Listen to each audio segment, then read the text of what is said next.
Nous nous étions laissés ce matin, Monsieur Lafrance, avec l'acétate numéro 50, où la loi sur les contrats des organismes publics prévoit, et vous nous disiez que c'est une nouveauté, que le SEAO doit publier les renseignements relatifs aux contrats qui ont comporté une dépense de plus que 25 000 $. J'aimerais avoir à l'écran la page 17 de la pièce P1-15.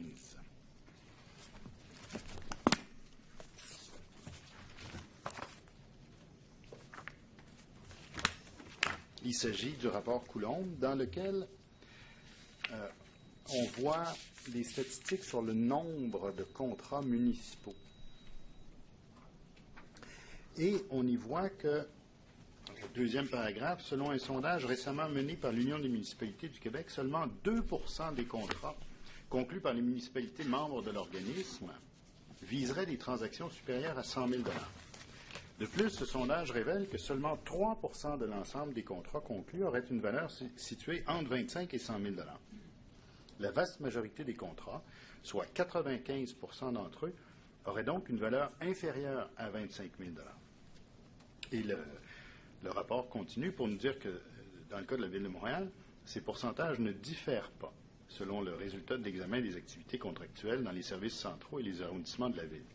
Donc, est-ce que on ne se trouverait pas à manquer une partie importante des dépenses des organismes publics si on n'oblige pas à rapporter les dépenses inférieures à 25 000 $?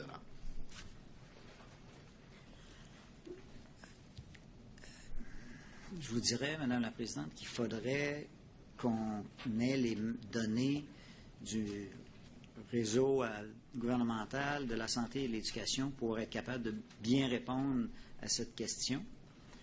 Parce qu'en ce qui concerne, entre autres, le réseau de la santé et le réseau de l'administration gouvernementale et le réseau de l'éducation, mais en moindre effet, nous avons des organismes centraux qui font les approvisionnements, donc l'approvisionnement de biens dans ce qu'on appelle des offres permanentes ou des contrats ouverts ou des contrats globaux qui regroupent l'ensemble des besoins. Les contrats de 2 000, 3 000, 5 000 $ d'une pièce d'un équipement sont souvent regroupés pour faire des contrats de 200, 300 000, 500 000. Donc, on retrouve beaucoup moins de petits contrats inférieurs à 25. Dans le réseau municipal, ils n'ont pas nécessairement ce même genre de regroupement-là, malgré que la Ville de Montréal est déjà un organisme qui regroupe des choses. C'est surprenant de voir que les pourcentages sont semblables, mais on peut comprendre que des petites villes de 200, 300 habitants peuvent avoir une multitude de petits contrats d'en bas de 25 qui ne nécessitent jamais des appels d'offres publics. Mais on ne retrouvera pas des quantités aussi astronomiques en termes de ratio dans les trois réseaux. Mais ça, je n'ai pas les données ici présentement. Ça pourrait être intéressant pour vous de les obtenir par la suite, pour comparer un petit peu là, ces chiffres-là. Mais de façon générale, on a tendance, dès qu'on a des petits objets ou des petites acquisitions, de faire des contrats regroupés assez importants. Et même des fois, on fait des achats regroupés pour les trois réseaux ensemble, ce qui fait un chiffre d'affaires assez important. Et on s'assure aussi toujours d'avoir dans l'adjudicataire 2 ou 3 adjudicataires pour ne pas être pris avec un seul pendant 3 ans et qu'après ça, on n'ait plus personne. Donc, il y a toute une dynamique d'analyse en approvisionnement qui permet d'avoir des contrats un peu plus grands et de ne pas être aussi sujet avec une seule entreprise. Mais ce n'est pas le phénomène qu'on va retrouver en construction non plus. Merci. Vous avez donné récemment, M. Lafrance, une entrevue au magazine Construit. Je vous montre le texte de cette entrevue.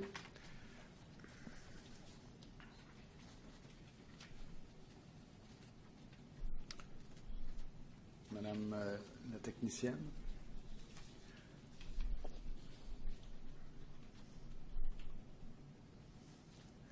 Voilà, si vous voulez nous montrer la page suivante.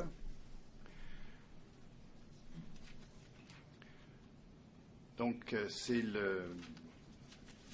fait la page 50 du document.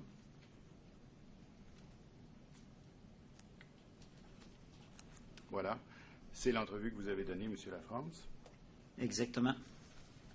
Et je pense qu'on vous y interrogeait sur justement votre expérience au sein du comité Coulombe.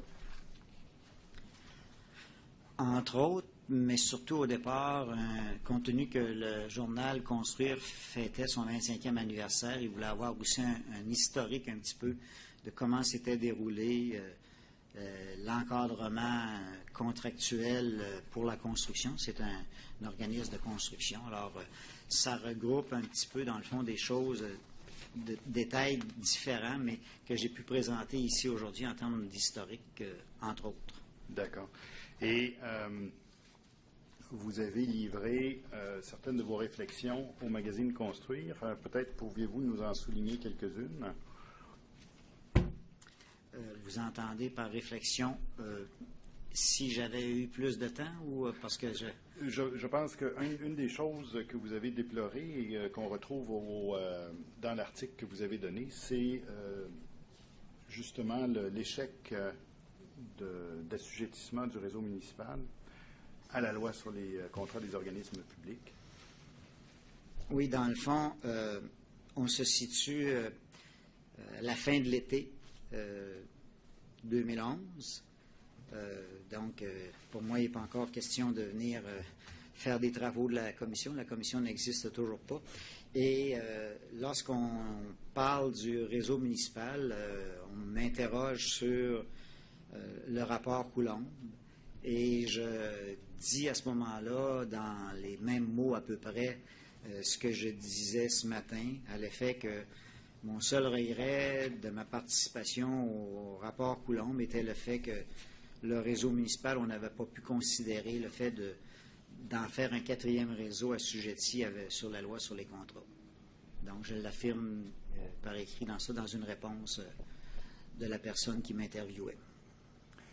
Maintenant, M. Lafrance, on sait que vous avez passé le meilleur de votre carrière dans le domaine de l'octroi des contrats des organismes publics.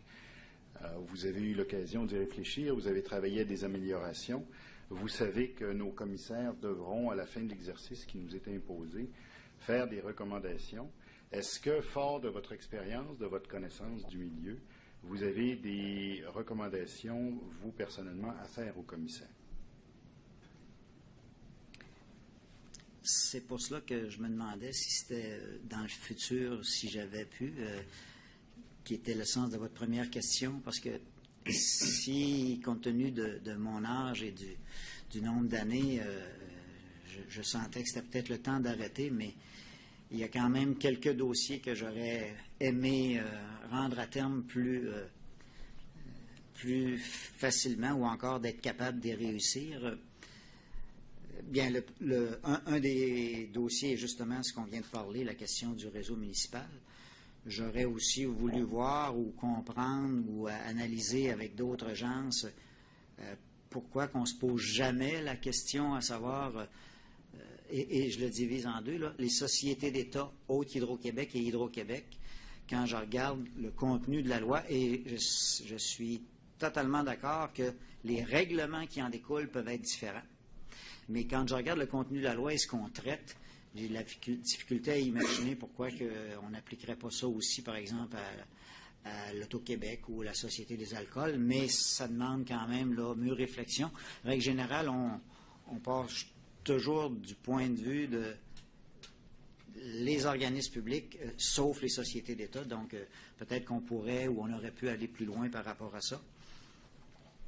Un des éléments qu'on n'a pas traité du tout aujourd'hui, qu'on va traiter un petit peu, je crois, dans les autres présentations un peu plus détaillées, ce sont les comités de sélection. Pour moi, les comités de sélection, d'abord, refaisons un petit historique des comités de sélection.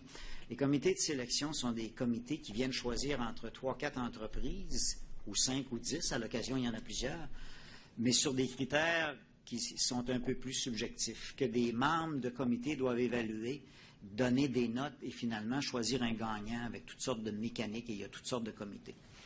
Ça existe dès qu'on a créé le fichier et qu'on a passé à avoir 5 entreprises d'architecture auxquelles ils ne soumettent pas de prix, il fallait discriminer pour en retenir une.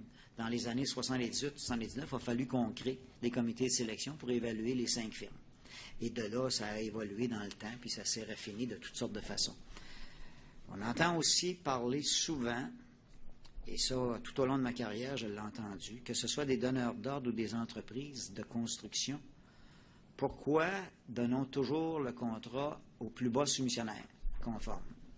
Toujours conforme, mais le plus bas soumissionnaire qui est la cause. Pourquoi ne donne-t-on pas le contrat au deuxième ou au troisième qui est peut-être meilleur? Moi, je vous dirais, je suis très sympathique à la demande, mais je ne suis pas capable de passer à l'étape de le faire, de donner un contrat à un meilleur deuxième ou un meilleur troisième, et principalement en construction, parce que déjà, on le fait dans d'autres domaines, et je dois vous dire que quand on fouille, la façon qu'on donne les notes sur un comité de sélection, et là, le Québec n'est pas différent des autres provinces, le Québec n'est pas différent des États-Unis, le Québec n'est pas différent de l'Europe. La façon qu'on note les entreprises, on n'est jamais capable de défendre les notes publiquement de ce qu'on fait parce que de donner une note de 3,2 à une entreprise et 3,3 à une autre entreprise quand on n'a pas de système d'évaluation multicritère tel qu'il en existe 2 ou 3 actuellement là, qui circulent, c'est un peu un risque énorme pour celui qui prendrait la peine d'essayer de défendre. On a donné 3,2 pour le critère expérience à cette entreprise-là et 3,3 à l'autre. Il faut qu'on définisse c'est quoi le critère et quel est le minimum du critère que je dois obtenir et quel est le maximum que je m'attends. Et basé sur ça, je suis capable de le situer. Donc, on appelle ça des règles de multicritères. C'est très mathématique. Là. Les professeurs dans les facultés d'administration actuellement regardent ces éléments-là.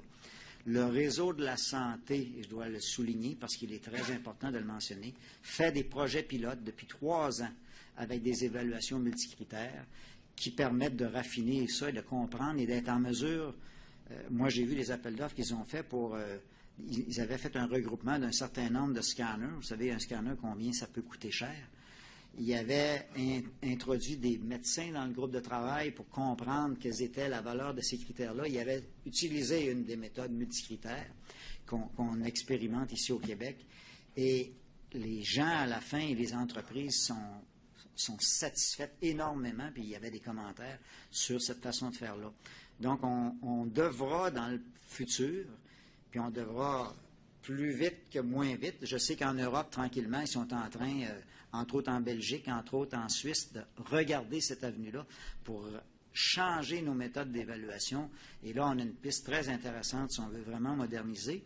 Et par la suite, moi, je serais très à l'aise avec des systèmes comme ça qui seraient équitables, transparents et solides sur le plan des mathématiques pour dire en construction, je ne prends plus le plus bas soumissionnaire conforme, mais celui qui, compte tenu des critères qu'on a publiés, est vraiment la meilleure entreprise. Donc ça, c'est un dossier que j'avais commencé quand j'étais encore là et que j'aurais adoré poursuivre pour changer ce volet-là. Il y a une autre piste que j'aimerais aussi donner, que j'aurais voulu travailler. Vous savez, dans un processus d'appel d'offres, quel qu'il soit, et principalement en construction où on le voit bien, il y a 3 étapes dans un processus d'adjudication de contrat comme tel. Il y a une étape en amont qui est celle où on définit les besoins, on fait une planification et une planification budgétaire, donc des étapes de préparation, et on fait faire des plans et devis. Il y a une étape de contrat. Ce qu'on a discuté aujourd'hui, ce n'est que l'étape de contrat, l'attribution du contrat. Comment on va faire un appel d'offres public sur invitation, quelle modalité, etc. C'est ça qu'on discute. Et c'est ça qui, à travers le monde, est très réglementé. Si vous fouillez partout, vous allez voir que la première phase, on trouve à peu près rien dans l'étude des besoins. La deuxième phase, tout le monde travaille sur ça, comme nous. Et la troisième phase, qui est tout aussi importante et dans laquelle certains ministères, dont Transport, entre autres, et la Société immobilière du Québec en construction travaillent de mieux en mieux, c'est la gestion du contrat et les modalités de paiement qui s'en suivent. C'est important, on l'a vu par l'enquête Salvas, tous les problèmes étaient dans les paiements, entre autres, et tout ce qui se tripotait par rapport à l'argent. Mais trop souvent, on travaille sur la partie centrale, mais on ne travaille pas sur les deux autres parties. Et l'OCDE elle-même le mentionne dans ses rapports qu'elle fait sur les contrats. Les organisations vont devoir se pencher sur la phase 1 et la phase 3. La phase 2 est très bien connue et très bien réglementée, et même des fois, il y a trop de règles. C'est pour ça qu'on est capable de passer outre. Et dans votre mandat, par rapport à la collusion ou les choses comme ça, il y a énormément de choses qui peuvent se faire dans la phase 1, et il y a énormément de choses qui se font, probablement, je ne suis pas capable de l'affirmer, dans la phase 3 de gestion du contrat. Et des modalités de paiement, si on est quand même solide au niveau du gouvernement, là, il y a des contrôles de finances assez bien, mais dans la gestion du contrat sur le chantier, là, ce qu'on appelle tout ce qui se passe entre le bureau d'architecte, le bureau d'ingénieur, le chargé de projet, la firme de construction, les sous-traitants, les compagnies de caution, tout ce monde-là qui regarde ça, c'est un endroit qui est très sensible à ça. Donc, on va devoir, à un moment donné, se pencher sur cette étape-là. Et comme dernier sujet que j'aurais voulu pouvoir avoir le temps de travailler, et ça, c'est basé sur ce qu'on a bâti dans la loi. Si vous vous rappelez ce qu'on a parlé ce matin sur la loi, on a parlé du dirigeant d'organisme auquel on lui demandait d'autoriser certaines choses, d'autoriser certains suppléments, d'autoriser des grés à grés. Et il y a un certain nombre d'autres fonctions aussi dans la loi qu'on n'a pas parlé.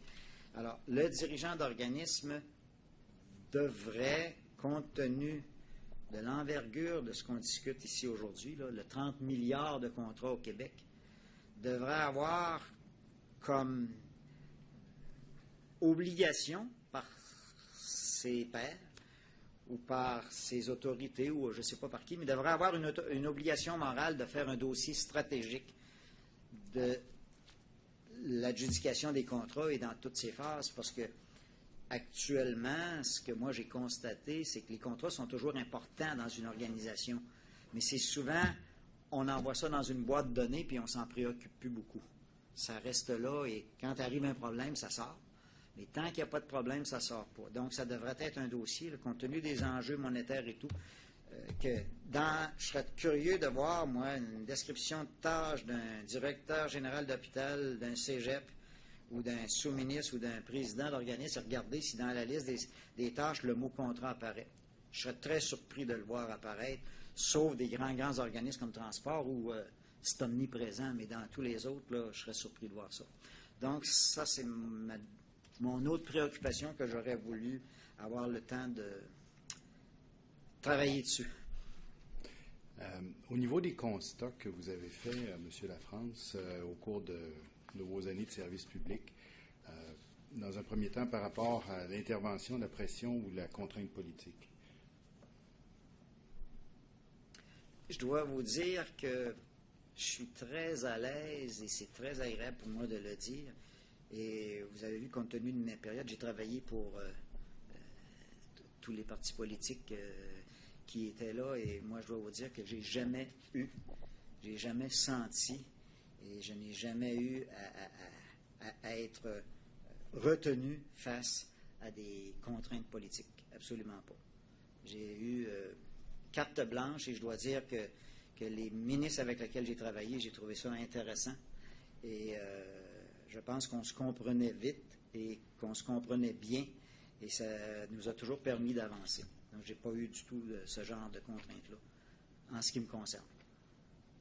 Et en ce qui concerne mon organisation, parce que je n'étais pas seul, là, j'avais toujours... dans le fond, dès que je suis rentré au gouvernement, je n'ai même pas été seul. Là. J'avais déjà une petite équipe de 5 personnes, puis après ça, bien, les équipes ont grandi. Donc... les organismes publics spécialisés en projet de construction ont-ils des services techniques adéquats, selon vous? Je vous dirais que à ce que j'en connais, sur le plan gouvernemental, santé et éducation, ils ont les services techniques adéquats. Il y a eu des périodes où on a réduit les effectifs et souvent, un peu comme les boîtes de qualité, les boîtes de services techniques sont les premiers touchés. Il y a eu des manquements par rapport à ça qui ont baissé la qualité des gens, pas la qualité des gens, le nombre de personnes. Donc, à un moment donné, quand tu n'as plus personne, tu ne peux plus suivre grand-chose. Quand on donne des contrats en quantité, comme pour certains organismes qui sont le ministère des Transports ou la Société immobilière du Québec, pour parler de ceux-là, et que tu n'as pas un service technique qui est capable de challenger les architectes et ingénieurs qui t'apportent des solutions, que tu n'es pas capable de challenger un entrepreneur qui te fait une réclamation, ben, tu es à risque. Et ça te prend des organismes qui vous suivent. Ces organismes-là permettent de suivre l'évolution du marché. C'est pas statique, il n'y a aucun domaine qui est statique.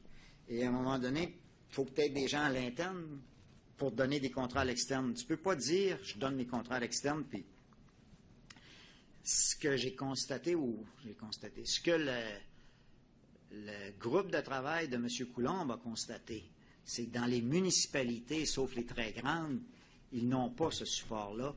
Souvent, ils doivent confier à l'externe complètement, là, à partir de la définition du besoin, aller jusqu'à la réception du projet ou confier à l'externe, sans vraiment avoir des ressources pour gérer ces personnes-là. Je sais qu'il y a des expériences qui se menaient là, en 2010, quand j'étais là, dans 2 régions extérieures, là, à Québec et Montréal, où ils avaient créé des petits services techniques pour des petites municipalités. Et ils étaient très, très fiers de ça, et c'était très rentable. Et déjà, les relations entre ce service technique-là pour quelques petites municipalités et les entreprises avec lesquelles ils transigeaient avaient changé, parce que là, il y avait un certain rapport de force, une connaissance.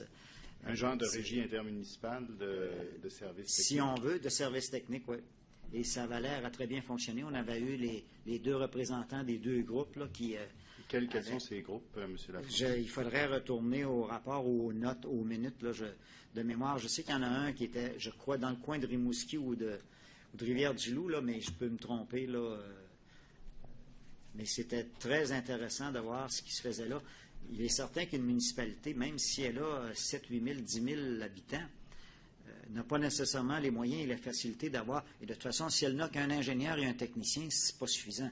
Ça te prend une équipe. Eux autres aussi ne peuvent pas tout seuls, un, tout faire, puis 2, garder une dynamique, puis être capable de cheminer. Ça te prend un service technique, a besoin de personnel. Donc, la seule façon de le faire, c'est des regroupements par rapport à ça. Et je sais qu'il y a une des choses... Qu'est-ce que vous pensez de confier à l'unité responsable du projet le processus d'adjudication du contrat? Bien, nous, on a toujours recommandé dans nos guides, là, on n'est pas dans des règlements, mais dans des guides de bonne gestion, de ne jamais confier les différentes étapes aux mêmes personnes, incluant ça, ou encore, autant que faire se peut. Ça, c'est pas toujours possible, dépendant de si le dossier est très pointu. Par exemple, un comité de sélection, tu essaies de ne pas mettre le chargé de projet sur le comité de sélection, surtout dans notre contexte actuel où c'est tellement subjectif et on n'est pas capable de challenger les notes qu'on donne. De mettre quelqu'un très concerné dans un comité de sélection, c'est délicat. Et je sais que certains ministères, je ne pourrais pas affirmer de transport, mais vous allez pouvoir poser la question quand ils viendront.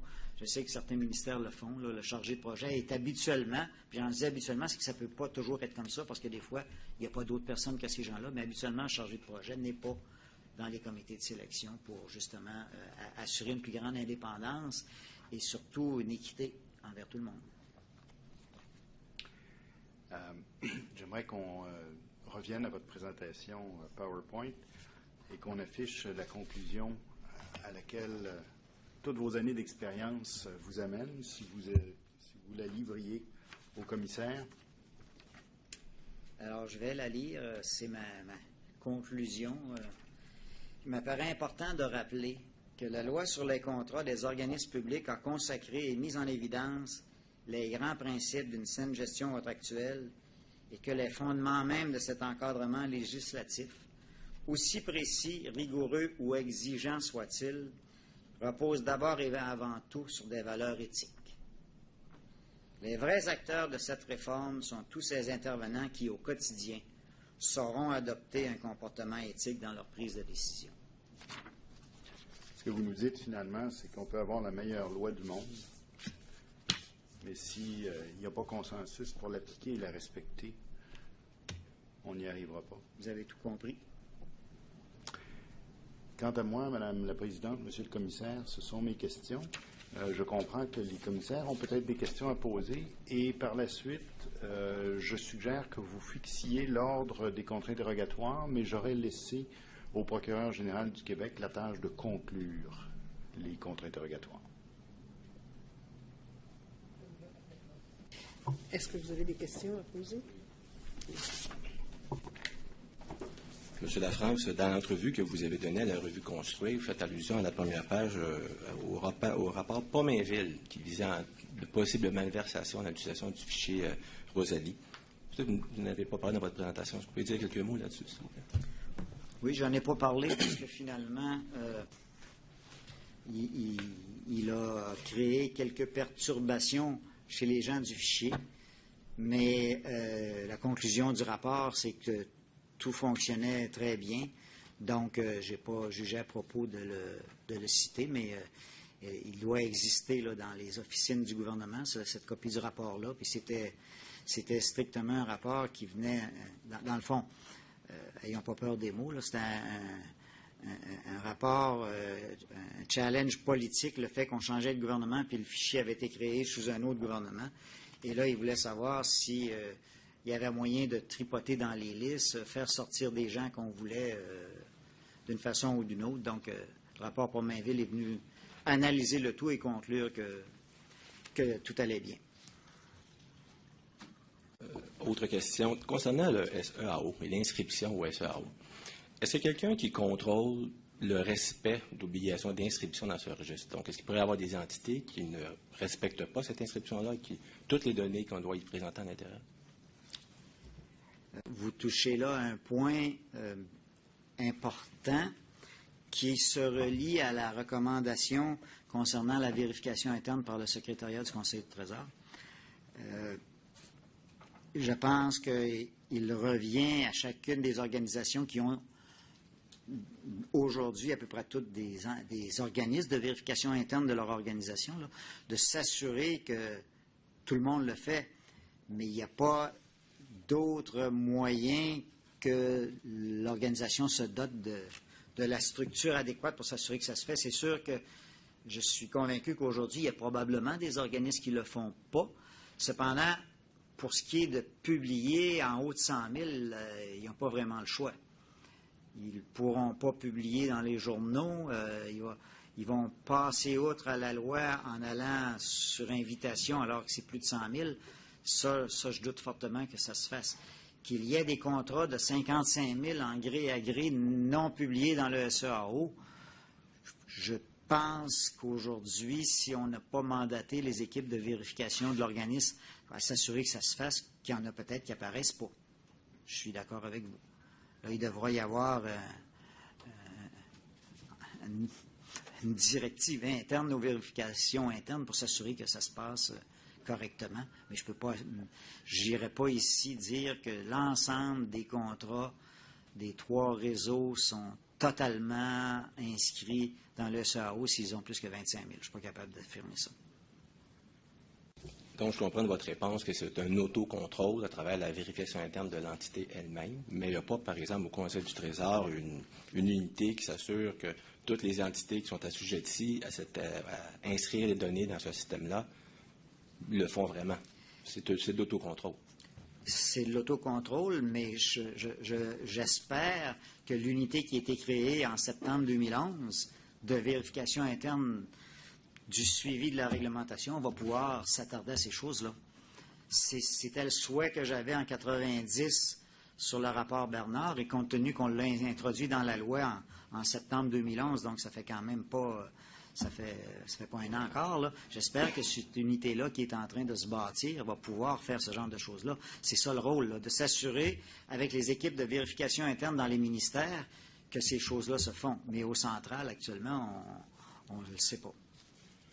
Dernière question. Concernant les accords de libéralisation du commerce et des marchés publics, est-ce que vous savez si ces accords-là ont vraiment tiré des fournisseurs de l'extérieur du Québec? Si concrètement, on a vu une augmentation des soumissions résultant de ces accords venant de l'extérieur du Québec?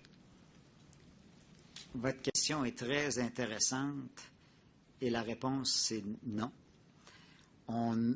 Et encore une fois, ça va être juste pour les ministères, autant Nouveau-Brunswick, Ontario et Québec, là, c'est les trois qu'on vérifie, là, puis eux autres aussi. Là. La signature des accords n'a pas vraiment changé les adjudicataires. Il y a beaucoup d'entreprises des trois provinces qui demandent des documents, mais soit qui ne se soumissionnent pas, ou soit que les critères ne les satisfont pas, ou encore quand ils soumissionnent, ils ne sont pas dans les prix qui se donnent. Et ça, c'est la même chose pour les trois provinces. Là. C'est des discussions qu'on avait dans le temps, là, que j'imagine qu'on aura encore aujourd'hui, là, puis on aura les mêmes choses. Il n'y a pas vraiment... On parle des fois, là, dans une année, là, d'une trentaine de contrats, là, sur le nombre de contrats qui pouvaient s'échanger de province. Là. C'est rien sur les volumes de contrats qui se donnent. Par contre, ce que ça a de bon, c'est que ça rend accessible aux gens ce qui se passe ailleurs et ça change les méthodes un peu partout. Et c'est ça que le monde aussi s'attend. Les gens continuent d'acheter les documents. Les gens continuent de regarder ces projets-là, mais des fois, ils ne soumissionnent pas parce qu'ils s'attendent de ne pas le gagner ou pour toutes sortes d'autres raisons. Puis, en plus, nous, on doit dire qu'on a quand même un avantage. Pour une fois, la langue française nous aide par rapport à ça. Il ne faut pas le nier. Là, nous, on ne publie qu'en français, même si on est à travers le Canada. Et on doit avoir une réponse en français. Donc, il est certain que ça nous aide. Mais d'un autre côté, on est plus capable, nous, peut-être, de se soumissionner en anglais en Ontario, mais il n'y a pas plus de contrats en Ontario qui sont donnés à des gens du Québec. Là. Puis tout ça, c'est relatif. Je pense, par exemple, à un moment donné, dans le temps, on avait 3 entreprises au Québec et une entreprise dans l'Ouest qui produisait de la peinture à trafic. C'est sûr qu'en Ontario, ça arrivait souvent que les entreprises de Québec y allaient versus celles de l'Alberta ou du Manitoba, je ne sais pas trop. Là, mais c'est ponctuel, puis accord ou pas accord, ça serait pareil. Parce qu'ils n'avaient pas en Ontario à ce moment-là. Donc, tu ouvres ton marché quand tu n'en as pas. Donc, les accords sont venus permettre aux gens de voir comment ça se passait, sont venus uniformiser les seuils, parce qu'on l'a vu dans les tout débuts, là, les provinces avaient toutes sortes de seuils. C'est venu uniformiser les seuils. C'est venu rendre les appels d'offres plus clairs, parce qu'on s'échange des documents. C'est venu uniformiser les choses, mais en termes d'échanges économiques, on ne peut pas dire que ça a produit énormément.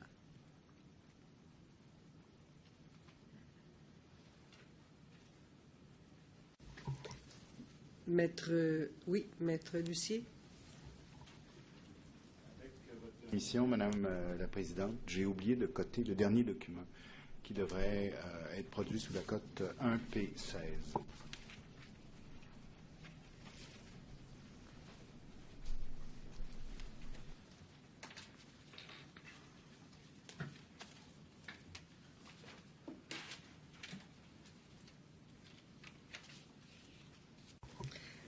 De mon côté, M. Lafrance, j'en aurais une.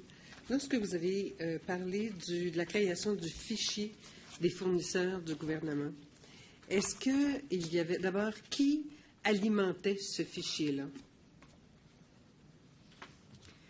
Vous voulez parler des entreprises? Oui, des entreprises. Alors, lors de la création du fichier, il y a eu des publicités à travers les associations d'entreprises, par même la télévision, sur le fait que le gouvernement créait un fichier des fournisseurs et que les entreprises qui désiraient faire affaire avec le gouvernement pour certains niveaux de contrat, parce qu'on l'a vu, là, dépendant des spécialités, des fois c'était 200 000, 500 000, 100 000, pour certains niveaux de contrat, les contrats à l'avenir passeraient par le fichier des fournisseurs pour ces niveaux-là. Donc, si vous voulez continuer à faire avec le fichier, pas avec le fichier, mais avec le gouvernement, inscrivez-vous au fichier. Et le fichier des fournisseurs était présent dans tous les regroupements économiques qui existaient là, un peu partout à travers le Québec, qui se promenaient partout avec des formulaires pour inciter les entreprises à s'inscrire. Pour avoir des... Dans le fond, on a ouvert la porte à beaucoup de gens qui ne faisaient jamais affaire avec le gouvernement par cette étape-là. Est-ce que la qualité de ces entreprises-là était vérifiée? La qualité était vérifiée par des critères uniquement objectifs au départ. Et c'est par... Et quels étaient ces critères? Bien, comme je disais tantôt, par exemple, en déneigement, là, vous aviez toute une série d'équipements que vous deviez avoir réalisé des travaux de telle envergure pour tel type de contrat dans les 3 dernières années, pour tel genre d'organisme, etc. Donc, vous aviez des critères toujours objectifs, mais qui étaient basés, ce n'était pas des critères financiers, là, mais qui étaient basés sur l'expérience de l'entreprise ou l'expérience des membres de l'entreprise, dépendant des domaines. Et est-ce qu'on faisait des recherches pour savoir si, par exemple, c'était les mêmes actionnaires ou les mêmes propriétaires de plusieurs entreprises qui s'enregistraient sous plusieurs noms? Non, dans ce temps-là, tout ce qu'il y avait besoin d'avoir, c'est en autant qu'il était inscrit au fichier des entreprises, là, il n'y avait pas de recherche, à moins d'un problème. Lorsque quelqu'un, par exemple, on a eu souvent des enquêtes et des interventions. J'ai donné l'exemple ce matin où un bureau d'architecte à Rimouski devait avoir des ressources permanentes à Rimouski. Alors, on avait des fois des gens qui écrivaient pour dire il y a quelqu'un d'inscrit à Rimouski, mais il y a juste une adresse, il n'y a personne là, ou même des fois, c'était dans des maisons privées, et c'était fictif. Donc là, il y avait une enquête et on pouvait sortir l'entreprise parce qu'il ne rencontrait pas un des critères qui était avoir une ressource permanente, ou 2 ou 5, là, dépendant des niveaux. Là. Plus le niveau était élevé, plus ça prenait de ressources, mais permanente. Rappelons-nous que le fichier était régional et sous-régional, donc tu ne pouvais pas, à partir de Québec, soumissionner sur un projet de Rimouski si tu n'étais pas à Rimouski. Il fallait que tu sois de Rimouski, ou de Rivière-du-Loup, ou de Bécomo. Et maintenant? Bien, maintenant, on est ouvert par le système électronique d'appel d'offres et ce sont les critères d'admissibilité à la soumission qui en font foi. Là, chaque organisme doit, dans son domaine précis, mettre les critères donnés. Ou encore, vous allez le voir au ministère des Transports, ils font de la préqualification dans des domaines précis pour procéder déjà hors appel d'offres à une qualification d'entreprise.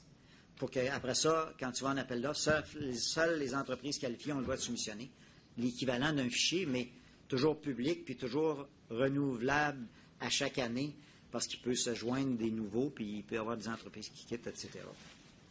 Merci. Est-ce que Maître Boucher, vous avez des questions? Je crois que Maître Lucie avait suggéré que je pose des questions en dernier, Madame. Oh, excusez-moi. Alors, est-ce qu'une partie a des questions à poser? Oui. Merci. Alors, est-ce que vous ne préféreriez pas venir à la tribune? Merci. Très bien.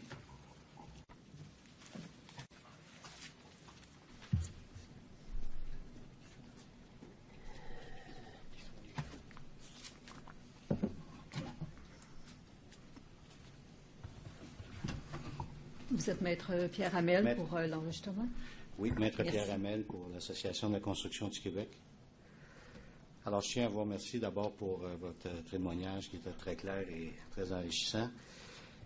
J'aimerais référer d'entrée de jeu au rapport Coulombe, qui est la pièce IP 15 à la page 38 du rapport.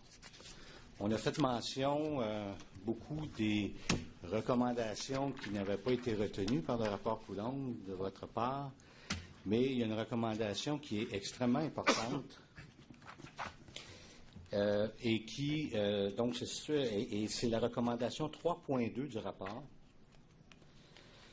qui fait référence à une modification à la loi 76 à l'époque, et on dit que la loi soit modifiée de telle sorte que l'interdiction de divulguer, dis-je, le nombre et l'identité des soumissionnaires potentiels s'applique à toute personne à l'exception du CAO et uniquement à son égard lorsqu'un soumissionnaire potentiel l'autorise lors de la demande des documents d'appel d'offres au CAO.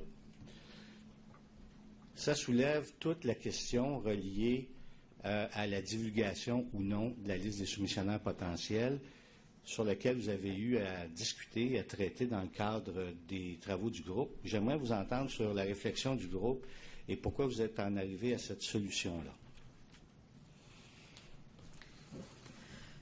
D'abord, d'entrée de jeu, Madame la Présidente, je n'ai pas mentionné que les recommandations du rapport Coulombe avaient été toutes reçues. C'est les recommandations du rapport Bernard, parce que dans le rapport Coulombe, c'est en 2010.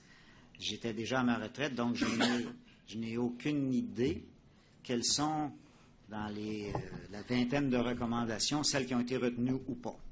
OK? Donc, je ne sais pas si celle-là a été retenue ou pas par le ministère des Affaires municipales. Je ne peux pas répondre à ça. Je peux vous confirmer que la loi 102 l'a retenue. D'accord. Maintenant, je voudrais savoir quelle a été la réflexion du comité sur cette question-là, de la liste des soumissionnaires potentiels. OK. Alors, au départ, il y a des empêchements à publier les soumissionnaires potentiels qui sont déjà institués au ministère des Affaires municipales à ce moment-là. Et des gens ou des associations font des représentations pour être capables d'ouvrir ça, de ne plus arrêter d'empêcher que les noms des entrepreneurs généraux, règle générale, là, soient divulgués pour éviter la possibilité d'entente ou de collusion entrepreneur général. C'est ça là, le problème qui existe. Et là, on rencontre toutes sortes de gens, toutes sortes d'associations, dont la vôtre, d'autres associations d'entrepreneurs. On rencontre des groupes d'ingénieurs. On rencontre aussi le Bureau de la concurrence fédérale. Et plusieurs ont différents points de vue sur la mécanique de diffusion ou non des entrepreneurs généraux qui achètent les plans. Pour expliquer un petit peu en quoi ça consiste, quand on va en appel d'offres public, les entrepreneurs généraux doivent obtenir leur soumission de sous-traitants du Bureau des soumissions déposées du Québec, ou plus communément appelé BSDQ, qui est un organisme qui chapeaute les soumissions. Mais pour remettre leurs soumissions aux entrepreneurs généraux, il faut qu'ils les connaissent.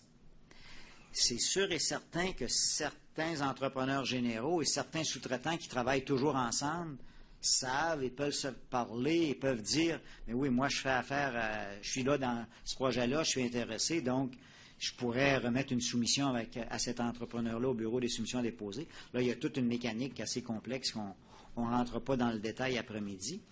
Mais il y a aussi des sous-traitants qui peuvent être niveau dans le domaine ou encore moins au fait des entrepreneurs généraux qui sont là. Et s'ils n'ont pas l'information sur les entrepreneurs généraux qui sont intéressés à soumissionner, ne savent pas à qui remettre leur prix et ne peuvent pas remettre leur prix. Donc, on se retrouve avec les mêmes sous-traitants.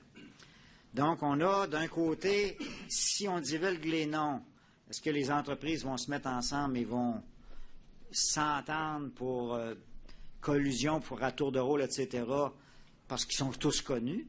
Ou si on ne les divulgue pas, est-ce qu'il y a des sous-traitants qui vont être brimés? Donc, on a discuté, et pas très longtemps, comme je vous ai dit ce matin, le mandat n'a pas été long, là, en 5 mois, mais on a discuté, et on en est arrivé à une solution que je ne sais même pas si elle est en application ou pas, là, mais à une solution que le comité a recommandée, qui est un peu mitoyenne, c'est de dire, OK, on a le système électronique d'appel d'offres. Dans le système électronique d'appel d'offres, si on prévoit laisser le choix à l'entrepreneur de faire connaître ou non son nom, ce sera à lui de décider, ah non, moi je ne le publie pas, je ne veux pas que ça se sache que je suis là. Et l'autre, au contraire, moi je veux que ça se sache, je vais le publier. Donc, quand il se procure les documents et qu'il veut soumissionner, il doit choisir s'il décide de rendre son nom disponible ou non. Et à ce moment-là, on s'était dit, bien, au moins, pour les entrepreneurs qui veulent être connus, il y aura la possibilité que les sous-traitants le connaissent. Et pour les gens qui voudraient se mettre ensemble, ils ne sauront jamais s'il n'y a pas un autre entrepreneur, puisque c'est un choix des entreprises d'être là ou pas. C'est la solution que le comité avait trouvée. pour essayer de satisfaire à cela. Mais je ne sais pas du tout. Je sais pas du tout. C'est en application actuellement, c'est en application déjà depuis plusieurs mois. J'aurais une question relativement à la loi sur les contrats des organismes publics, qui est la pièce IP 11. Vous avez fait référence à des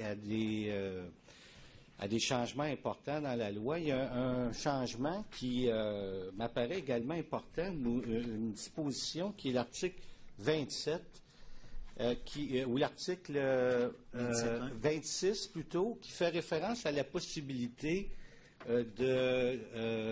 d'avoir des formulaires et des contrats uniformisés. OK, ça, c'est pas nouveau, là.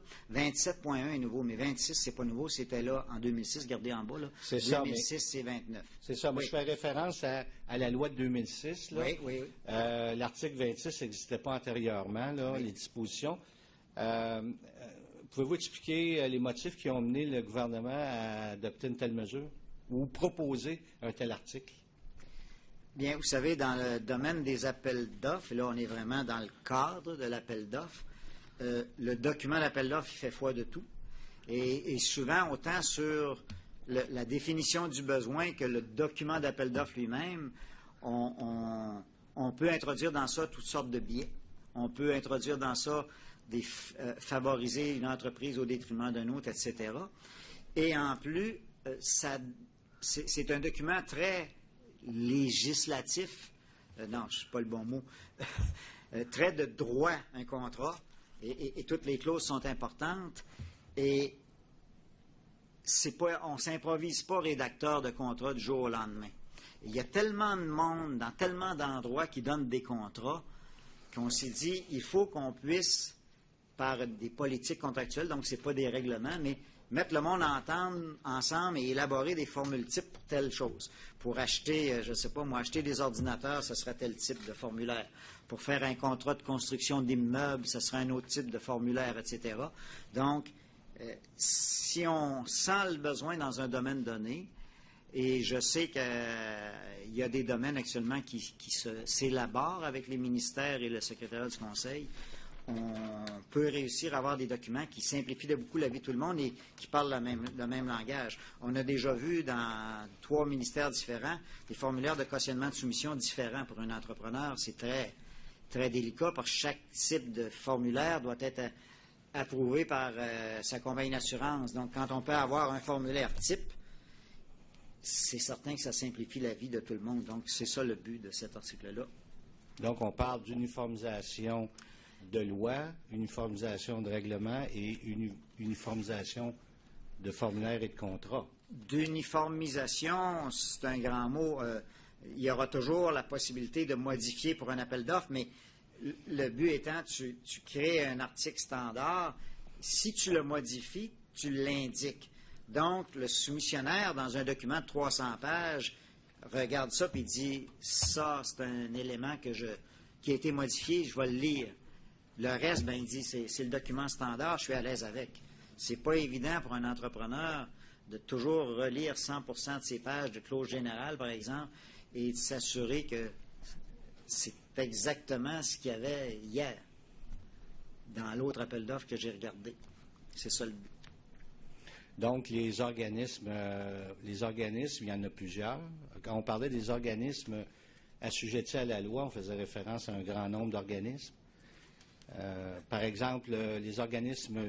Ici, on ne se retrouve qu'à identifier 3 regroupements. Un ministre responsable, et il y en a 3. Le ministre de la Santé, le ministre de l'Éducation et le ministre du Conseil du Trésor. Donc, il ne peut avoir que 3 formulaires.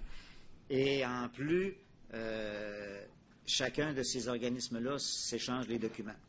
OK.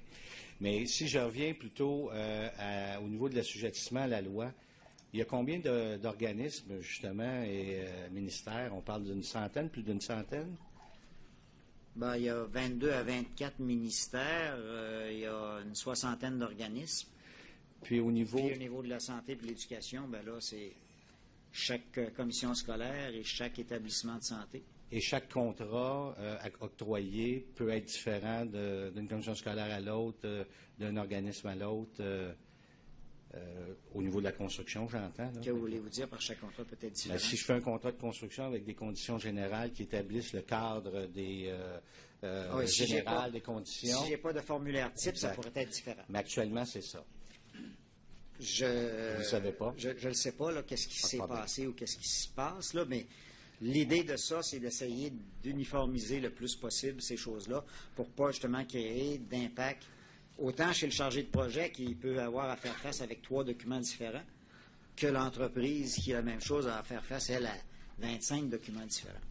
Je vous remercie. Je n'ai pas d'autres questions, madame. Est-ce que quelqu'un d'autre veut poser des questions? Oui.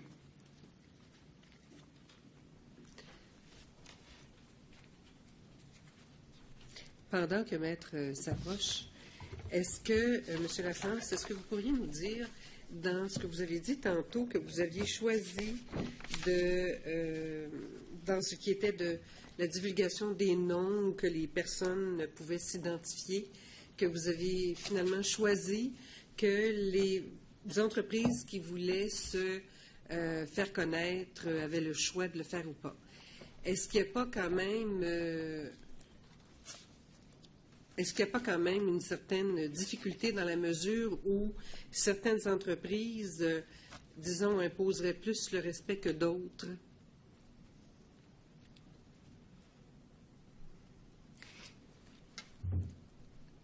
Le sous-traitant qui soumissionne n'est pas obligé de remettre son prix à tous les entrepreneurs généraux qui veulent soumissionner. La mécanique du BSDQ, si je me rappelle bien ce qu'elle est, là, c'est qu'il peut faire des choix d'entreprise à qui il remet son prix.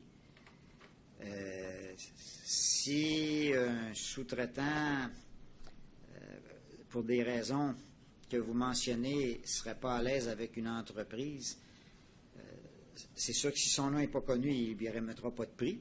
Et si son nom est connu, il peut décider, lui, de ne pas vouloir faire affaire avec cette entreprise-là, donc il ne lui remettra pas de prix non plus.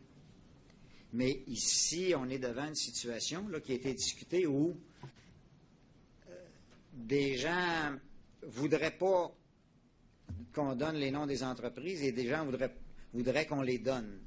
Donc, on a comme tranché la poire en deux. On a dit, OK, on va permettre des données pour ceux qui veulent donner leur nom, puis on va permettre à ceux qui ne veulent pas ne pas les donner. Mais c'est sûr que ce n'est pas une solution là, parfaite, je le conviens. Je suis même agréablement surpris, agréablement peut-être. Je suis surpris qu'elle soit déjà en vigueur. Je ne savais pas qu'elle était en vigueur. Oui, maître, si vous voulez vous identifier, s'il vous plaît. Simon Bégin pour l'Association des constructeurs de routes et de grands travaux du Québec. Monsieur Lafrance, dans votre témoignage, vous avez abordé à quelques occasions la question des dépassements de coûts, donc de changements dans les contrats, si on emploie le vocabulaire de la loi. Est-ce qu'il vous serait possible, s'il vous plaît, de préciser à la Commission quels sont les motifs qui peuvent, dans le cadre de travaux de construction, entraîner justement un changement dans le contrat ou plus communément appelé un dépassement de coûts? Votre question est très intéressante parce qu'elle va éclairer les commissaires et les autres qui peuvent écouter. Quand on parle de changement ou de supplément, on a toujours le réflexe de c'est une catastrophe. Mais il existe 4 types de suppléments. On va les présenter et vous allez voir que ce n'est pas toujours des catastrophes. D'abord, allons-y dans l'ordre. Il y a les suppléments auxquels personne n'a le choix, on se doit de faire. Par exemple, je vais donner des cas très simples pour bien comprendre. Vous êtes dans un édifice et vous avez 2 tuyaux qui arrivent un vis-à-vis de l'autre, mais à 5 pieds de différence.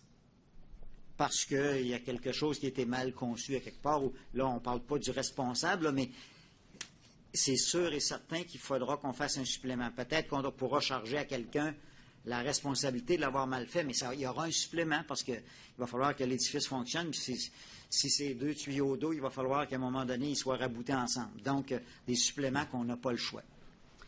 Il y a des suppléments qui sont dus strictement au niveau des des professionnels qui ont fait les plans et devis parce qu'ils sont incomplets.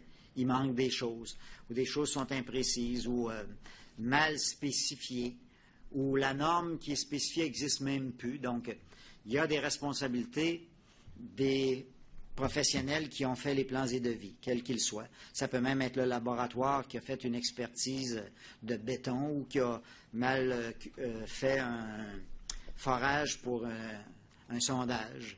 Donc, il y a des différentes possibilités où les professionnels peuvent être en cause. Il y a aussi des cas où l'entrepreneur s'est mal organisé, a laissé les délais durer ou n'était pas présent. Donc, on peut mettre en cause la qualité du travail de l'entrepreneur pour un cas donné. Et finalement, il y a aussi, et c'est le 4e cas, le donneur d'ouvrage, le propriétaire, appelons ça par le dirigeant d'organisme. Si à un moment donné, on fait un réaménagement, prenons ça très simple, puis on décide d'ajouter 5-6 bureaux fermés à un réaménagement à aire ouverte, il y aura un supplément. Puis, dépendant de la valeur du contrat puis de ce qu'on ajoute, ça peut être 2 comme ça peut être 20 Ça dépend. Donc, ces 4 types de suppléments-là doivent être considérés et c'est l'ensemble de ces suppléments-là, dans le fond, qui totalise là, quand on parle de 5 7 ou 3 les 4 suppléments sont là. On ne vient pas dire à la fin du projet, bien là, il y a 1 de supplément de l'un, 2 de l'autre et 2,5 du troisième. L'amalgame des 4 suppléments font l'ensemble des suppléments. Donc, on doit analyser le projet si on veut savoir là, de qui dépend quoi. Là, et là, je reviens à mes services techniques tout à l'heure. Là.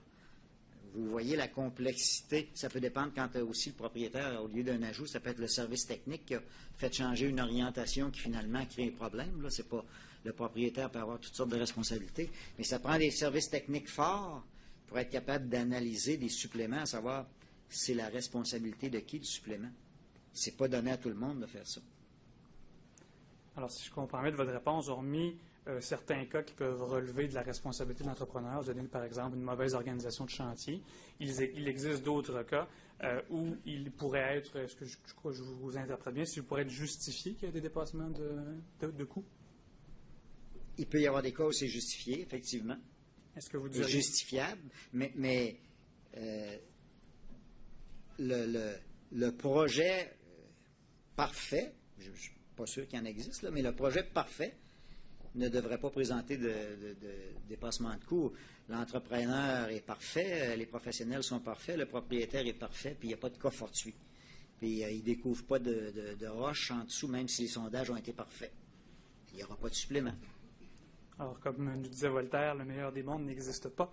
Alors, il n'y a pas de projet parfait. Est-ce que, à ce moment-là, il y a dites-nous un peu, est-ce qu'il y a des raisons? Est-ce qu'on pourrait dire que c'est presque inhérent au contrat de construction qu'il y ait des changements, des modifications qui entraînent des dépassements de coûts? Mais je pense qu'on affirme, si on pouvait revenir à la loi sur les contrats, à l'article des suppléments, je ne sais pas si on peut facilement faire cela. C'est l'article 17, peut-être, si ça peut aider la technicienne.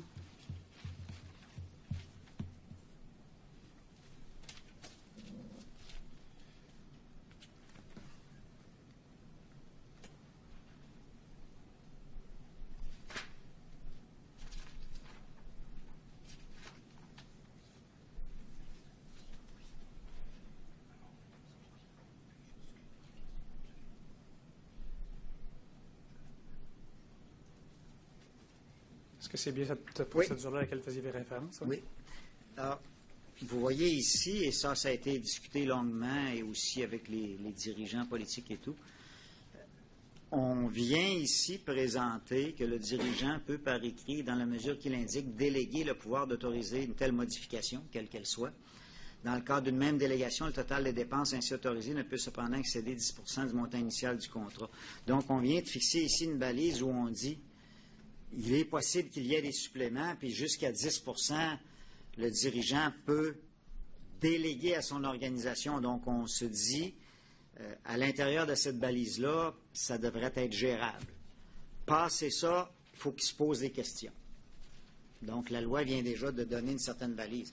Ça ne veut pas dire ça que ça autorise qu'il y ait 10 de supplément dans les contrats. On va le voir au transport. Vous allez le voir si vous aviez la Société immobilière du Québec. Les suppléments, c'est 3 de la valeur de l'ensemble des contrats. Mais à l'occasion, il y en a un qui s'échappe, puis on le retrouve à 27 Et c'est de celui-là qu'on parle naturellement. Vous avez témoigné également à propos du rapport Bernard, là, qui identifiait entre autres que les dépassements de coûts pouvaient être occasionnés, j'avais noté, par des changements importants au projet, des étirements de mandat, ou encore que des montants étaient autorisés sans qu'il y ait des autorisations qui soient obtenues auprès du Conseil du Trésor.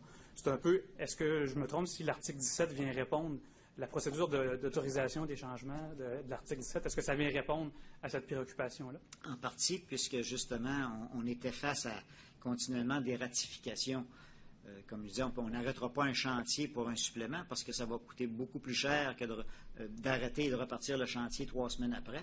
Puis obtenir une autorisation du Conseil du Trésor, 3 semaines, c'est court. Donc...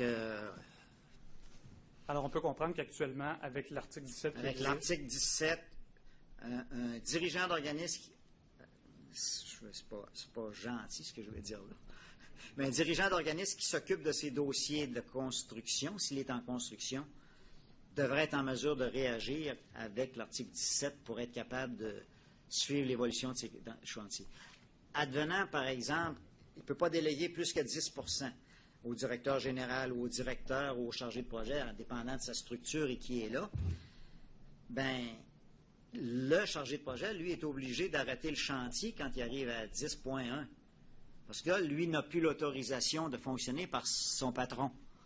Il faut qu'il monte la hiérarchie rapidement pour être en mesure d'obtenir le 1 qu'il a besoin pour continuer. Ça, pour moi, c'est beaucoup plus facile qu'une demande d'autorisation au Conseil du Trésor. Est-ce qu'on peut comprendre que le cadre juridique de l'article 17 fait que si une demande de changement n'est pas, par exemple, l'accessoire ou n'est pas ou dépasse les seuils autorisés, qu'elle sera refusée? J'ose espérer. Si c'est en plus ce que vous avez dit en début, là, si c'est pas un accessoire au contrat, là, si on ajoute un étage à un projet de 3 étages, là, pas un supplément. Là. Et concrètement, comment ça fonctionne sur un chantier quand il se présente une cause dont vous avez identifié tantôt? Mettons de côté les causes qui pourraient relever de l'entrepreneur de sa responsabilité, mais les causes qui pourraient relever, par exemple, d'imprévus ou des causes qui pourraient relever de conditions techniques différentes. Qu'est-ce qui se passe concrètement? Comment ça fonctionne, la demande? Est-ce que l'entrepreneur donne tout simplement son prix puis il reçoit un chèque pour la différence? Dans le fond, vous vous trouvez à faire référence à ce que je vous ai dit, qui nous a pris 1 an et demi à gérer pour les règlements sur la construction, à savoir toute une mécanique incluant la médiation sur la valeur des changements. On commence par les gens habituels, on monte au niveau des dirigeants. Après ça, il y a toute une mécanique que les règlements, pour les grands travaux comme pour les travaux de bâtiment, sont venus gérer dans la réglementation sur les contrats. On l'a vu, il y a 8-9 articles pour chacun des cas, et ce sont ces articles-là qui s'appliquent pour gérer les changements sur les chantiers.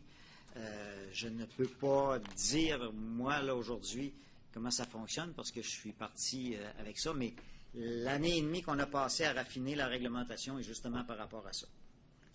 Et on avait des donneurs d'ouvrages et des entreprises autour de la table, ça, c'est 2 personnes-là qui se parlaient. Donc, j'imagine qu'on avait les bonnes personnes pour avoir une procédure ou des procédures, là, parce que les procédures sont un peu différentes en transport et dans les autres, là, mais j'imagine qu'on avait des procédures adéquates pour que les chantiers puissent fonctionner. Est-ce que c'est possible, selon le cadre juridique actuel pour lequel vous avez travaillé à son élaboration, est-ce que c'est possible pour l'entrepreneur, s'il n'y avait pas d'entente avec le donneur d'ouvrage sur les coûts de la modification, de dire « je ne réalise pas les travaux » ? Là, j'y vais. J'aime pas aller de mémoire, là, comme tel, et que je suis pas certain. Je pense qu'il y a une obligation, à un moment donné, de fonctionner. Et après ça, il y a les recours habituels, là, d'aller devant les tribunaux ou d'avoir comme au transport, des boîtes de réclamation qui viennent discuter le tout. Mais si je ne me trompe pas de mémoire, il y a l'obligation de poursuivre. Alors, il se passe une cause, l'entrepreneur décide d'adresser sa réclamation. Par la suite, il y a une analyse qui est faite, et si la réclamation n'est pas fondée, qu'est-ce que le cadre juridique dit, l'entrepreneur? Comment le dossier va-t-il se régler? Si la réclamation n'est pas fondée? Si l'entrepreneur n'est pas capable de justifier sa réclamation.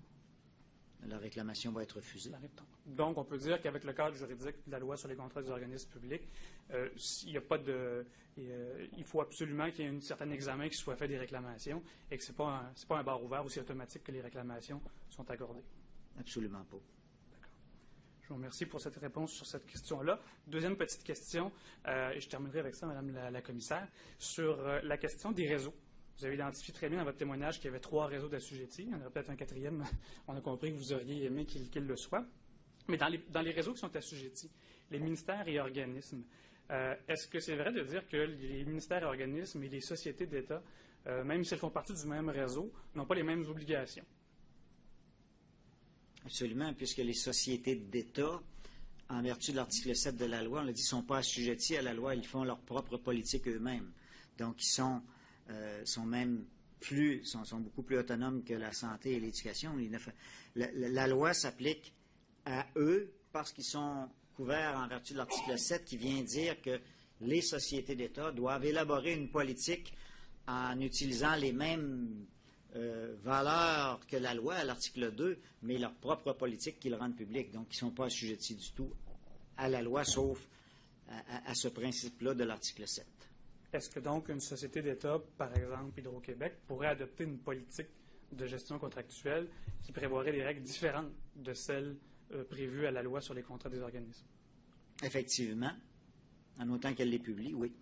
Alors, la seule obligation qu'elle aurait, c'est de publier, et puis l'organisme pourrait accorder des contrats de gré à gré, même si la loi sur les contrats d'organismes publics prévoit certaines modalités bien précises. Une société d'État, elle, peut faire ce qu'elle veut. Exactement. Sauf, j'apporterai une nuance, et je différencierai Hydro-Québec des autres sociétés d'État. Les autres sociétés d'État sont assujetties aux accords interprovinciaux. Et dans les accords interprovinciaux, il y a certaines choses qu'on peut faire, il y a certaines choses qu'on ne peut pas faire. Donc, ça vient baliser aussi même les sociétés d'État. Ils doivent élaborer leur propre politique en tenant compte des accords qui sont signés. Mais Hydro-Québec n'est pas assujetti aux accords. On l'a vu, il y a juste une petite entente entre Ontario-Québec sur les grandes lignes de transmission. Donc, Hydro-Québec n'est pas assujetti aux accords. Donc, Hydro-Québec peut avoir des règles totalement différentes des accords. Et compte tenu que nos règlements aussi, nous, sont conformes aux accords, Hydro-Québec pourra avoir des règles complètement différentes des autres. Est-ce que vous trouvez ça normal qu'un donneur d'ouvrages publics qui pourrait donner, par exemple, 4 milliards de contrats par année dans le cas d'Hydro-Québec n'ait pas l'obligation de suivre les règles d'appel d'offres qui sont prévues à la loi sur les contrats des organismes? J'ai déjà mentionné ce matin que jusqu'à date, quand on élaborait des règles ou des lois où on n'a jamais tenu compte des sociétés d'État, c'était l'hypothèse de départ. Si vous me demandez si je trouve ça normal, j'ai dit ce matin qu'on pourrait ou on devrait regarder la possibilité de, mais je ne peux pas m'avancer plus que ça. Quelles sont les conséquences d'assujettir l'Auto-Québec à la loi ou quelles sont les conséquences d'assujettir Hydro-Québec à la loi? Je ne suis pas capable de répondre ça ici aujourd'hui. Ça prendrait plusieurs mois d'études avant d'en arriver à dire oui, j'appuie fortement ou je suis plus à l'aise sur le réseau municipal compte tenu que je connais leurs règles qui sont, de toute façon, c'est les mêmes accords que nous au départ. Donc, ils sont obligés de suivre les accords comme nous, qui sont les mêmes accords. Donc, à ce moment-là, on n'a pas de disparité comme telle. Et dans leur cas à eux, c'est vraiment les mêmes entreprises, là. Donc là, je suis plus à l'aise avec ça. Mais parler d'Hydro-Québec, là, je ne connais même pas les entreprises avec lesquelles Hydro-Québec transige et je ne suis pas sûr que c'est nécessairement les mêmes entreprises que le ministère des Transports transige avec. Alors ce matin, votre recommandation sur dans votre témoignage plus tôt aujourd'hui, votre recommandation sur les organismes municipaux d'étendre, c'est parce qu'on parle des mêmes entreprises et vous la faites malgré l'autonomie municipale. Alors, si vous connaissez un peu plus le secteur, est-ce que l'autonomie des sociétés d'État, c'est la même chose vous dites qu'on pourrait quand même leur réfléchir poser à la cette question. possibilité-là. Mais quand vous me parlez de l'autonomie municipale, moi je réponds à cela. L'autonomie municipale, et j'ai mentionné aussi qu'on pouvait avoir des règlements qui pourraient être différents. Des fois, c'est dans les détails qu'on peut s'accommoder. Mais la loi sur les contrats comme telle, les 27 articles de la loi, pour moi, ne viennent pas changer comme tel quand on parle de l'autonomie municipale. Elle est totalement autonome puisque le dirigeant d'un hôpital est complètement autonome de gérer la loi. C'est sa responsabilité à lui, puis il doit prendre ses décisions en regard des principes et des valeurs de la loi, puis il doit l'appliquer et faire que son organisation l'applique de telle façon. En quoi un conseil municipal n'a pas d'autonomie comme tel d'appliquer la loi une fois que la loi est votée. Je veux juste parler de l'autonomie municipale, avant même d'en arriver à dire on les assujettit à la loi, je comprends. Ils sont autonomes, donc on n'a pas le droit de leur toucher. Mais une fois que j'ai dit ça, si jamais demain matin ils ont la loi, en quoi le conseil municipal d'une ville n'a pas l'autorité de la gérer? Toutes les responsabilités sont données aux dirigeants d'organismes. Et à ce moment-là, dans une municipalité, comme dans une commission scolaire, c'est le directeur général d'une commission scolaire, bien, dans une municipalité, ce sera le conseil municipal qui, lui, pourrait déléguer à son directeur général, mais là, c'est un choix de municipalité. Je vous remercie pour vos réponses. Ça complète mes questions.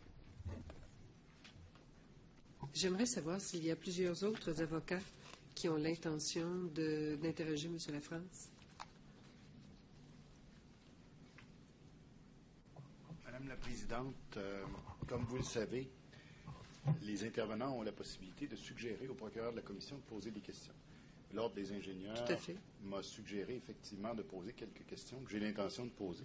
J'en aurai donc deux. Je ne sais pas si Maître Boucher a l'intention de se prévaloir de son droit de contre-interroger le dernier. À votre gré, Maître Boucher, si vous voulez poser des questions d'abord, je n'ai pas d'objection. Non, mais je me préoccupe simplement de la présence, de la gestion du temps. Alors, c'est pour ça que je demandais, est-ce qu'il y a d'autres avocats qui ont l'intention de poser des questions à M. Lafrance? Est-ce que vous avez l'intention de la poser, Maître Boucher? Parfait. Maître Lucier, parce que vous avez quelques intervenants qui vous ont demandé de le faire. Alors, il est 3h20. Est-ce que, M. Lafrance, vous avez besoin que l'on suspende? Non. Non? OK. Alors, compte tenu que la présence de M. Lafrance est ici seulement aujourd'hui, à moins que quelqu'un me dise qu'il a absolument besoin que l'on suspende, j'ai l'intention de continuer. Parfait. Alors, allez-y.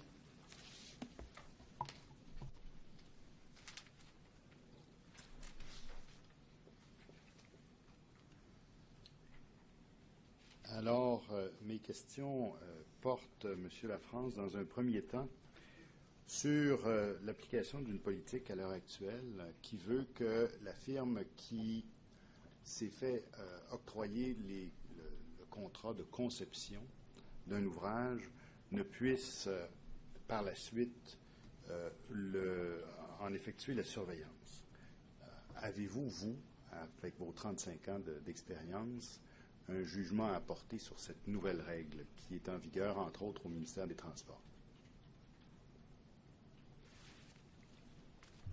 Une belle question.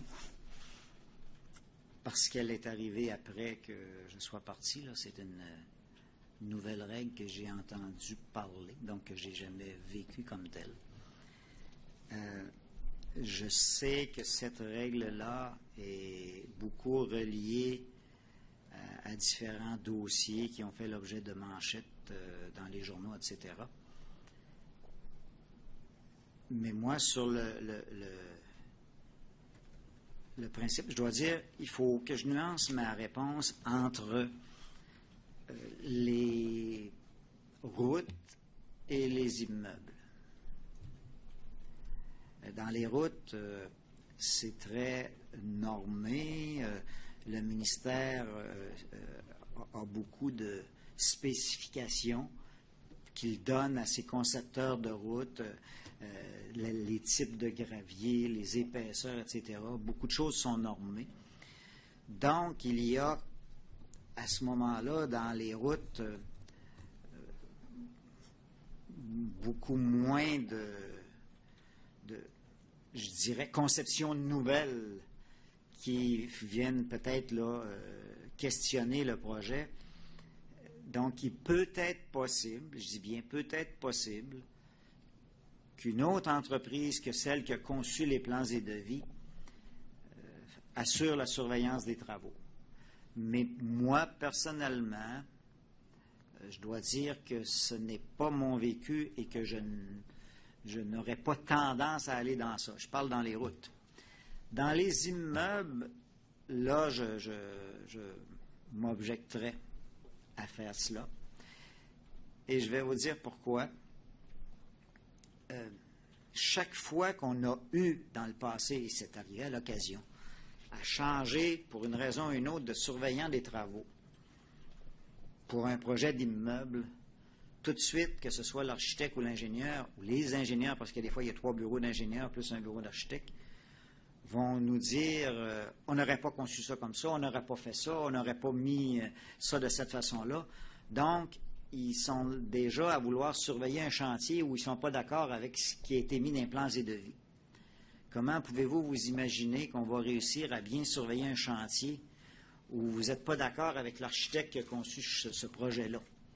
Pas nécessairement pas d'accord avec l'architecte, pas d'accord avec le concept de l'architecte qui a choisi ce projet-là. Vous allez rentrer dans des difficultés incroyables. Donc, moi, je n'irai jamais jusqu'à empêcher celui qui a conçu ces plans et devis de les rendre à terme.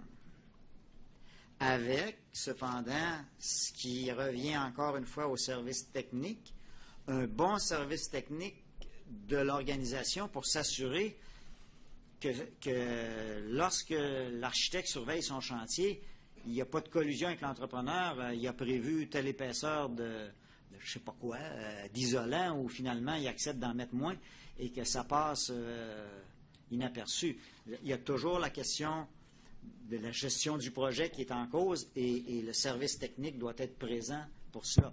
Mais si les choses vont bien, sont bien faites sur le plan professionnel, je vois difficilement confier à une autre partie la surveillance.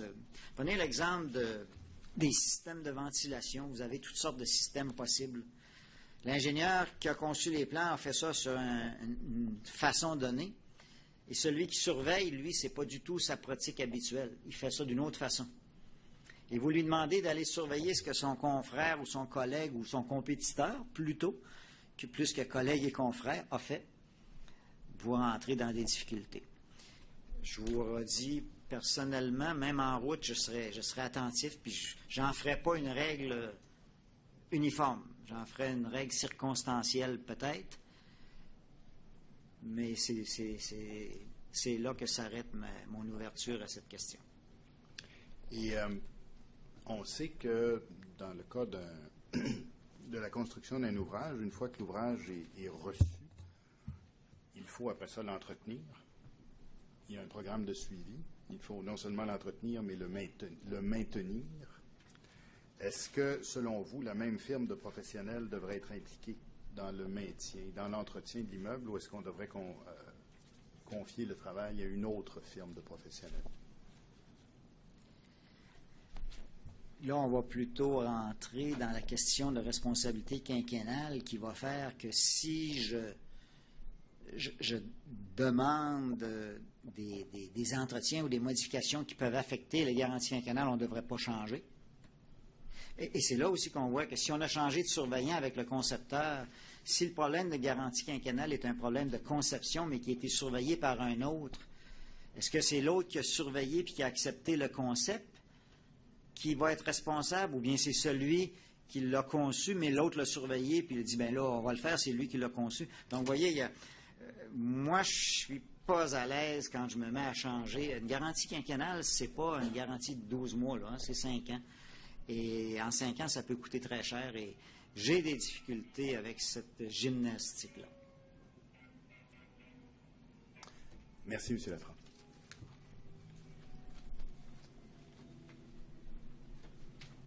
Maître Boucher.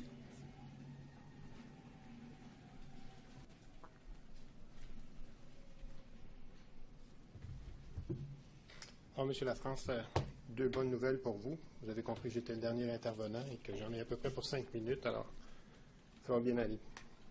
J'aimerais qu'on voit la pièce 1P4, s'il vous plaît, la recommandation numéro 42 du rapport de M. Bernard.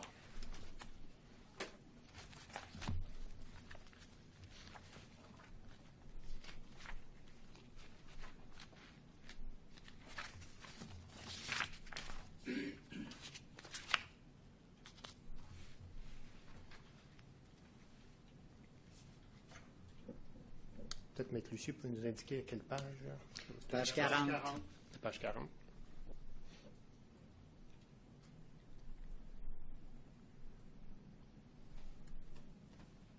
À la recommandation. Merci. Alors, quand vous avez témoigné ce matin au sujet de la recommandation 42, on aurait pu comprendre, M. Lafrance, qu'il n'existait pas dans les ministères de système de vérification interne. J'aimerais vous entendre là-dessus quant à votre connaissance des vérifications internes qui existent dans les ministères, s'il en est. Alors, Madame la commissaire, loin de moi l'idée de prétendre qu'il n'y a pas de vérification interne dans les ministères. C'est même, je crois bien, une obligation d'avoir des équipes de vérification interne dans les ministères et les organismes, là, pas juste ministères. Là. Et le secrétariat du Conseil de Trésor, le sous-secrétariat au marché public, a toujours travaillé avec les équipes de vérification interne pour faire avancer les dossiers. On les consultait même pour voir s'il y avait des choses qui étaient vraiment applicables et qu'eux pouvaient s'assurer de vérifier. Ce que je disais ce matin par rapport à 42, c'est que le Conseil du Trésor émet depuis 1970, parce qu'il a été créé dans ces années-là. Avant, c'était le gouvernement, mais il n'y avait presque pas de règles. Mais depuis 1970, il émet un paquet de règlements. On l'a vu ce matin. On a des panoplies de règlements qui sont émis. Mais on n'a jamais personne qui s'assure que les règlements comme tels sont appliqués ou applicables ou devraient être changés, sauf quand les gens se plaignent. Mais on n'est pas proactif par rapport à ça. C'est ça que le rapport disait, c'est ça qu'il présentait avant.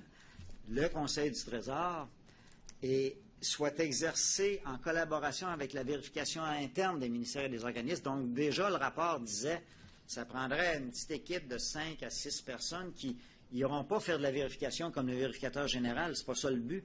C'est de s'assurer auprès des équipes de vérification qui pourraient vérifier, par exemple. Je vais donner un exemple. J'ai discuté ce matin des comités de sélection, on a des difficultés et tout. Ils pourraient donner un mandat aux équipes de vérification interne dans ceux qui en font beaucoup. Bon, quel est le résultat, aller chercher des données, etc., voir quelles sont les règles qui sont applicables et non pas de toujours attendre des plaintes pour faire des modifications. Chapeauter, coordonner les vérifications coordonner internes. Pour les règlements, ça n'empêche pas tous les mandats de la vérification interne qu'ils ont de la part de leur président, mais coordonner certaines vérifications plus pointues sur l'aspect de ce que le Conseil du Trésor émet dans les ministères et organismes comme règles. Parce qu'actuellement, on les émet, mais il faut attendre les rétroactions pour savoir comment ça se passe. Non, loin de moi l'idée, et je dois dire que j'ai travaillé beaucoup sur l'éthique et mes partenaires étaient les gens de vérification interne. Donc, je suis très conscient qu'il existe des équipes de vérification interne partout. Vous avez fait état de 3 grandes étapes là, dans la réglementation, ou en tout cas dans les règles qui régissent l'octroi et la surveillance des contrats gouvernementaux. J'espère que votre réponse va être oui. Je suppose que chacune de ces modifications-là au cours des ans visait une amélioration des systèmes, et je pense que c'est votre constat aussi qu'il y a eu une amélioration au cours des années de la rigueur qu'on apportait à l'octroi et à la gestion des contrats publics, n'est-ce pas? La réponse, c'est oui, et je vous dirais qu'entre l'an 93, 2000 et 2008, il n'y a pas de changement de fond dans les règles. On voit, et je l'ai mentionné, les 2 changements majeurs sont d'une part de responsabilité le dirigeant pour certaines activités et d'autre part la publication de la transparence. Mais je n'ai pas mentionné du tout tous les articles qui concernent l'appel d'offres public, comment on le rend conforme, comment on le rend non conforme. Ça, c'est fonctionnel depuis peut-être même avant 93, je dirais 90 et 88. Donc, on n'a pas changé complètement toutes les règles en faisant les modifications. La loi, elle, n'a pas repris toutes les règles parce qu'il y a des règlements. Elle n'a repris que les grands principes généraux qu'on avait besoin d'appliquer. Et ça fait longtemps que les encadrements pour l'attribution des contrats sont corrects. Là où j'ai voulu intervenir en disant, en amont, la définition des besoins, ça, on n'y travaille pas. Et en aval, pour ce qui est de la gestion de projet, on y commence seulement. Puis pour ce qui est de l'aspect financier, je crois qu'on fait bien ça. Et ce qu'on a toujours travaillé, c'est le centre. Il faut peut-être aller plus loin en amont et en aval. Mais dans ce travail-là qu'on fait principalement au centre, pour reprendre vos propos, ce qu'on vise à chaque fois, c'est une amélioration de l'équité et de la transparence, n'est-ce pas? Exact. Et j'ajoute aussi, c'est un élément important, Madame la Présidente a souvent mentionné ça à un moment donné, la juste concurrence entre les entreprises. Il ne faut pas perdre ça de vue. On ne devrait jamais tendre à mettre une entreprise de 5 000 employés avec une entreprise de 200 ou celle de 200 avec une entreprise de 5. Là. Il faut aussi, quand on fait la définition des besoins, entre autres, là, c'est un point à considérer, ça, ces volets-là. Donc, pour moi, la juste concurrence est un élément important avec l'équité et la transparence. Puisque ce sont les deux principes qui guident l'action dans les modifications législatives, je suppose qu'au Conseil du Trésor, on s'attend à ce que ceux qui doivent appliquer ces règles-là le fassent avec rigueur, je suppose. Je ne dirais pas j'ose espérer, j'espère qu'ils le font avec rigueur. Et s'ils le font avec rigueur, je pense que, et vous serez d'accord avec moi, que s'ils le font avec rigueur, c'est nécessairement la voie qui va nous amener au succès. Je suis d'accord avec vous. On suppose également que ces règles-là ne devraient pas être appliquées de façon aléatoire par les dirigeants d'organismes. Ils n'ont pas le choix d'appliquer ou de ne pas appliquer ces règles-là, n'est-ce pas? À l'exception des situations où on précise que c'est lui qui décide, que ce sont des dans exceptions. le reste, ce sont des obligations, que ce soit dans le règlement, que ce soit dans la loi, ou même que ce soit dans la politique, quand la politique est prise par le Conseil du Trésor ou par le ministre de la Santé, puis le ministre de la Santé dit à tous ses gestionnaires, voilà, pour tel sujet, vous appliquez telle politique, il n'y a pas le choix. Ça. Alors, outre les cas où il y aurait une discrétion absolue, par exemple, si on en trouvait là, dans les règles, on s'attend à ce que chacun les suive. Et s'il ne le faisait pas, ou s'il le faisait de façon aléatoire, je vous soumets qu'on reviendrait à l'époque d'avant même qu'il y ait des règles, c'est-à-dire qu'on applique ce qu'on veut et qu'on donne les contrats à qui on veut, n'est-ce pas? J'ose espérer qu'on n'en viendra jamais à ça. Bien. Je suppose que, à l'inverse, si quelqu'un venait se plaindre ici que le fait qu'on a appliqué les règles avec rigueur lui aura causé des soucis et des tourments, ça ne devrait pas susciter chez vous une grosse émotion. Pas sur ce projet-là, mais le lendemain, je pourrais discuter avec lui qu'est-ce qui n'a pas fonctionné et comment on pourrait modifier ça. Mais sur ce projet-là, non, parce que à partir du moment où il y a une multitude d'intervenants qui ont élaboré ces règles-là, là, c'est pas mon cru à moi, c'est pas mon cru, le cru du secrétariat du Conseil du Trésor, c'est les entreprises et les donneurs d'ouvrage ensemble qui... c'est pas pour rien qu'on prend 10 ans, là. Si on voulait faire des choses et que finalement ça ne marcherait pas, on prendrait 3 semaines. Alors, je serais capable d'écrire une loi en 3 semaines, même si je ne suis pas avocat, là, mais pas sûr qu'on serait capable de la gérer longtemps, de la soutenir longtemps. Alors, on peut améliorer les règles, mais tant qu'elles existent... Pour revenir à l'époque, justement, où elle n'existait pas, la loi, c'est la loi pour tout le monde. Oui. Merci. Merci, Madame la Présidente. Monsieur le Commissaire. Alors, est-ce que ça clôt cette première journée des audiences? Quant à la Commission, nous n'aurons pas d'autres questions à poser à M. Lafrance. Nous tenons à le remercier de sa collaboration et de sa présence. Tout à fait. Alors, M. Lafrance, je vous remercie très sincèrement pour ce témoignage qui a été très intéressant. Et je remercie aussi les partis pour leur participation et les questions qui ont été posées qui étaient tout aussi pertinentes et intéressantes pour la Commission. Alors, à lundi prochain.